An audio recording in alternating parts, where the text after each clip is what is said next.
Hey everybody, Dylan from Noblerecordstore here coming at you with another video. Past few weeks, I've been running myself to death, working like crazy, staying up all hours of the night. Just, normal life for me. But I was just like, man, it's time for a little bit of a getaway. And it was my birthday, so we decided we were going to go to Asheville, which is about 3 hours from us. But we go up there every once in a while. It's not, my grandma has a house up there, and we go swimming up there with her, and my kids love it. So it was a great excuse to get away, and they also have really good records in Asheville. So I went to some record shops and had a little birthday binge. Bought some records. So this is what I got. So the first record shop I went to was Harvest Records. Harvest, in my opinion, is the best record store in Asheville. Really great eclectic mix of stuff. They always have good jazz. They always have some blues stuff. They always have really great deals on like psych and stuff like that. They always have a lot of stuff coming in and going out. And the owner, Matt, super nice guy. But I love going in there. Every time I go in there, I find something really good. They have this great wall of, well, it's a lot of record stores do, but they have a great wall of stuff. It's just some of their best stuff. And this was what jumped out at me on that wall out there by Eric Dolphy on Prestige/New Jazz. I love Eric Dolphy. Here in the past few weeks, I've been bitten by the jazz bug. I know. Been fighting it for years, honestly. But I've succumbed to the jazz demons, and I'm here. So, anyways, this is a little bit of a grail. This one's really, really super hard to find.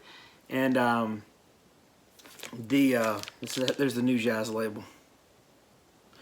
The owner, Matt, he pulled it down off the wall and showed it to me. He's a good buddy of mine, and he let me negotiate with him a little bit, but I got this for a really good price, and really excited to have it. This is one of my favorites that I've heard from Eric Dolphy.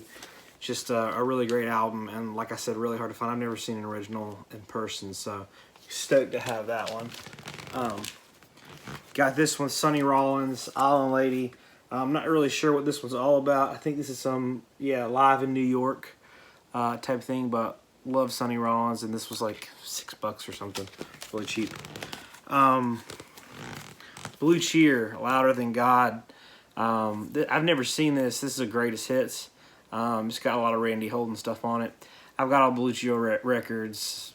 I don't really need this, but something I hadn't seen by Blue Cheer, and it was really cheap, so I grabbed it. Pretty cool find. Spooky Tooth, Pierre Henry Ceremony. Spooky Tooth is a great psych band. You can usually get their stuff pretty cheap. This was $6. If you're looking for some like really good psych, blues, hard rock type stuff, Spooky Tooth, you can get their stuff cheap, and they're great. This is one I hadn't seen, and I was excited to see that one, so I grabbed it. Hadn't seen it in a while, so. Then they had a whole bunch of folkways stuff, which I've talked about that. It's the label that the Smithsonian Museum owns, and kind of issues out historical recordings or whatever. But all the recordings are really good. Some of them are just like poetry, but some of it's like there's some really good music. This one's Songs to Grow On by Woody Guthrie. And when I walked out, I thought, what was I thinking? I've got this at home. I've already got this. Why did I buy that? And I was kicking myself. Why did I buy that? Why did I buy it? So I got home and found it, and what I had was this, Songs to Grow On by Woody Guthrie. But this is sung by Jack Elliott. So it's the same songs, but this one's sung by Jack Elliott, and this one's sung by Woody Guthrie. So they are actually different. But folkway stuff is awesome. I very much love and collect folkway stuff. If you have any cool folkway stuff you want to get rid of, I'll trade you for some stuff. They also had this Appalachian Dulcimer record by Gene Ritchie. I have another Folkways by Gene Ritchie and Doc Watson. It's phenomenal. She does some mountain dulcimer stuff, but I love that Appalachian music, and it's so good. And just another Folkways I can check off my list. This one's Animals, sung by Alan Mills. I'm assuming this is not Pink Floyd Animals, but we will see. So I don't know if it's just songs about animals, or I hadn't listened to it yet. So pretty interesting Folkways records. And this one's the Drums of Haiti, Folkways. This one's really cool. I've seen this one online before, but I hadn't seen it in person. And it's got that sweet Folkways cover. So I was excited to see those. They were at a very good affordable price, so I grabbed them up real quick. So that's all that I found at Harvest. I could have bought more, but I tried to behave myself. Went over to, so there's downtown, that's like West Asheville. Downtown Asheville is Lexington Avenue, and there's 2 record stores like within an eighth of a mile from each other. They were on the same road. You could throw a rock from one and hit the other one. And so the first one I went to was Static Age. Static Age Records historically has been okay. Nothing. I've never found any. I've never bought a record in there before, but they keep getting better and better. Found this one. John Lee Hooker Sings the Blues. That's my story. This is on Riverside, and I'll pull it out so you can see the label. But yeah, I always look for John Lee Hooker stuff that I don't have. It's got that sweet Riverside label. This one's actually in really good shape. The cover's not that great, but the vinyl's good. And so this was at a really good price, and I could not pass it up. So John Lee Hooker stuff, I just jump on anytime I see it. Anything really on Riverside too. I mean, but it's just a great pickup there. And then this Love Cry by Albert Ayler. I wasn't familiar with this one. This is a like free jazz type thing. It's on Impulse, so I grabbed it. Like I said, I've been on the lookout for some good jazz, and I knew this was free jazz, but I've heard some pretty wacky, far out stuff. But I'm gonna give it a chance, and I got this at a great price. So this is not an original. This is a reissue Impulse label, but these still are pretty hard to find and worth a decent amount of money. So was excited to find that. I'm gonna listen to it. I'm gonna bring it to work with me and just blare it as loud as I can and let all the people hear all my free jazz. That'd be really good. And then so I went to, there's another record store called Voltage. I poked my head in there, looked around. I was kind of in a hurry. Didn't really see anything I needed in there. Usually they'll have some. I've bought a lot of really good stuff at Voltage. It's a great record store too. I just didn't happen to see anything this time. And then the next morning, we went to a couple yard sales. I got this one. This is a U.S. first pressing of Bob Dylan, Bring It All Back Home. I got this for $1 at a yard sale. It's great. It's in great shape. I got this at a yard sale. This is Donkey Donkey by Roke Henry. Never heard of this, but it was $1. It's like a newer psych band. I'm excited to listen to that. And then this one, never heard this either. This is Thurston Moore, Demolished Thoughts. This is on Matador Records, and it's a double LP. It's pretty cool. Never heard of it before, but it was $1 at a yard sale, so I grabbed it. So anyways, thought I was done. Came home. I mean, we had a great time. Went swimming. All that stuff. Great time with the kids. And got home today, this afternoon. We were down for some coffee, and so we drove uptown to get some good coffee. And we don't do Starbucks anymore. Anyways, drove uptown to a really good coffee spot, and then I was like, I'll stop by Lunchbox uptown. Great record store up there. And I walk in, and in the new arrivals bin. Now, Chris, who's from the Man Cave, he's like, I think they got some, he's telling me they got some good jazz in. And he picked up whatever he wanted from it. And he didn't see this, which he already has it, so he probably wouldn't have bought it anyways.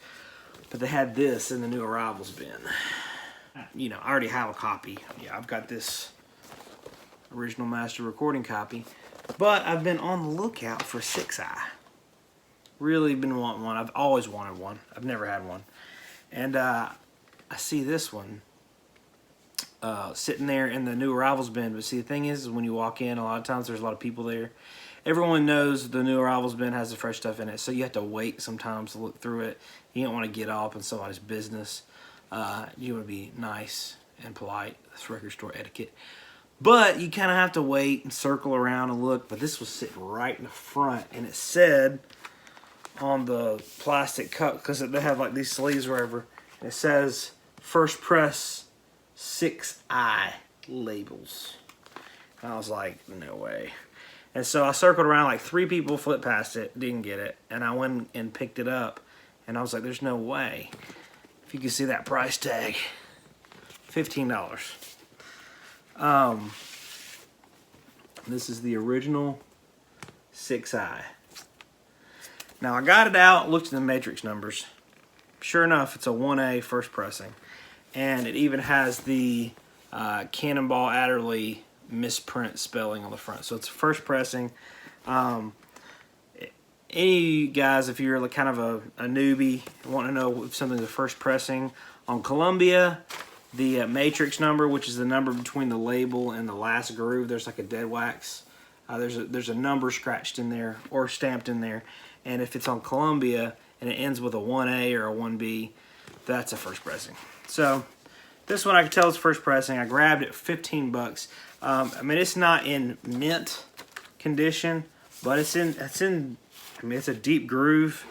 It's in good condition. I mean, it's gonna play nicely.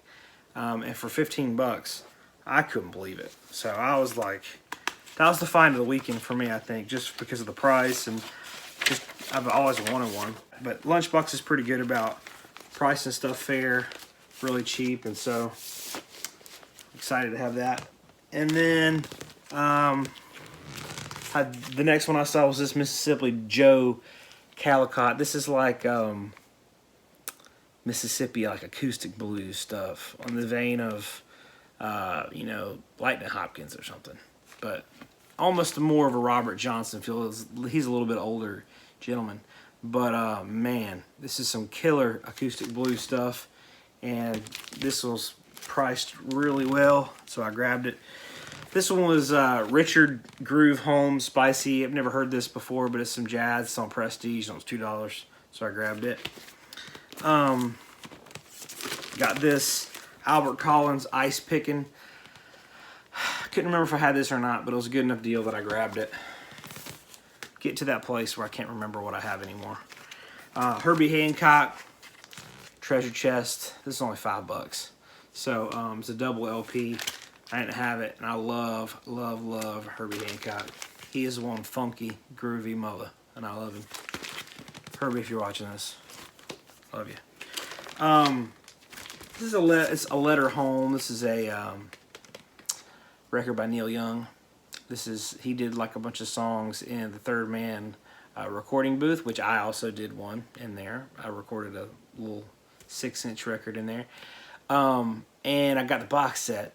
But then I thought I sold the box set, so I bought this because it's the same stuff, and the box set's got like a bunch of extra stuff, but whatever. So I bought this. This was still sealed, and it was $10, so I was like, I'll just buy that since I sold the box set. And I came home and realized I did not sell the box set, and I still have it. So I'm probably going to sell the box set, but I got this. It's a really cool concept of an album. And then this Justin Townes Earl. This is Steve Earle's son, whose name is Justin Townes, and this is one of his records. I've never listened to any of his music, but I love Steve Earle of Townes Van Zandt, so I was like, I'm going to buy this. It's used, and it's got a 7-inch in the back, so excited to get those. And then when I got home, these were waiting on me in the mail, that I had found these. This is a Stooges Raw Power 76 reissue of Raw Power. I've also got the one I listen to honestly most. I've got the double LP with one of the records is the original mix that David Bowie did, and then the other record is the mix that Iggy did, and the Iggy mix is much better. The original mix is David Bowie. I remember the first time I heard it, I was like, man, this is such a strong record. It's a shame that mix sucks so bad. And I'm not normally like anal about that kind of thing, but the Iggy mix is a lot better. It punches. And then this one's one I've been trying to get for a while. A couple years ago, I sold all my Japanese pressings, and this is one that's been hard to replenish. So I have almost all my Pink Floyd Japanese pressings. I need to figure out which ones I don't have. I'm close to having them all again. So this is one that was just hard for me to get a hold of. Metal. So really nice. That's a sticker. Really nice 1971 Japanese pressing on Odeon. So yeah, so that was my weekend where I binged and bought some stuff and had a good time. Like I said, I got this the other day. I was already like teetering on just surrendering and just starting to buy jazz, and I got a couple months ago that are just killer jazz classics that I'm not selling. And then I got this one the other day. I know I showed it in my last video, but this Lee Morgan, the Cooker. It's the first pressing on Blue Note, and that's one that you probably have to bury with me because I'm not selling it. So anyways, thank you guys for watching, and feel free to leave a comment. Love to hear what you guys think, and we will see you next time.